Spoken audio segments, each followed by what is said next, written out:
ഈ എപ്പോഴും ഇവര് പറയാറുണ്ട് യൂട്യൂബിൽ ലാസ്റ്റ് ടൈം ആണ് ക്ലാസ് ഇടാറ്, ഓൺ എക്സാം, ക്രിസ്മസ് എക്സാം ആ ടൈം. അപ്പൊ നമുക്കിപ്പം ഈ ടഫ് ക്വസ്റ്റ്യൻസ് ഒക്കെ അവിടെ ഒന്ന് പഠിപ്പിക്കുമ്പം തലേന്നായിരിക്കും പഠിപ്പിക്കുന്നത്. അത് ഒരിക്കലും അടുത്ത ദിവസം എക്സാമിന് വന്നാൽ പോലും എഴുതാൻ പറ്റില്ല.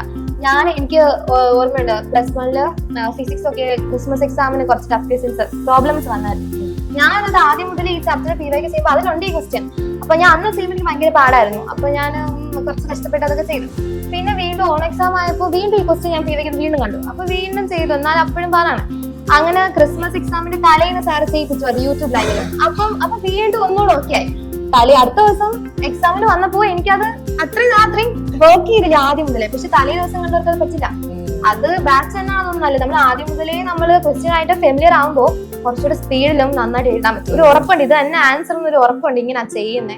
മറ്റേ ഇത് പാതി എത്തുമ്പോഴത്തേക്കും എന്ത് ബാക്കി സാർ ചെയ്ത ആ ഒരു ഇതാവും. പക്ഷെ ഇത് ആദ്യം മുതലേ ബാച്ച് പഠിച്ചു പോകുന്നത് ഭയങ്കര നല്ലതാണ്.